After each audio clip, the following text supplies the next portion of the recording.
செல்வத்தின் மீது நீங்கள் அளவற்ற பற்று வைத்திருக்கிறீர்கள் என்றால், செல்வம் உங்களை மூடராக்கிவிடும். உங்கள் அகக்கண்களை குருடாக்கிவிடும். அது உங்களை அழிவை நோக்கி வழிநடத்தும். இறுதியில் உங்கள் உயிரையே குடித்துவிடும். ஆகவே பிரியமானவர்களே, உங்களிடம் செல்வம் இருக்கிறது என்று சொன்னால், அதை அப்படியே வைத்துக் கொள்ளாதீர்கள். இல்லாதவர்களோடு, ஏழைகளோடு, வறுமையில் வாடுகிறவர்களோடு அதை நீங்கள் பகிர்ந்து கொள்ளுங்கள்.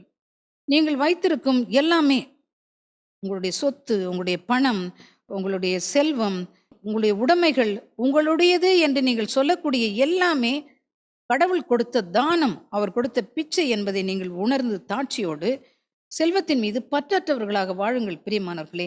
அப்படி நீங்கள் பற்றற்றவர்களாக வாழும்பொழுது செல்வத்தை இறுக்கி பிடித்துக் கொண்டிருக்க மாட்டீர்கள். அதை பிறரோடு பகிர்ந்து வாழ்வீர்கள். பரலோகத்தை சம்பாதித்துக் கொள்வீர்கள். அந்த செல்வந்தனுக்கு அந்த ஞானம் இல்லாமல் போய்விட்டது பார்த்தீர்களா? அன்பார்ந்தவர்களே, உங்களிடம் செல்வம் இருக்கிறது என்றால் அதன் மீது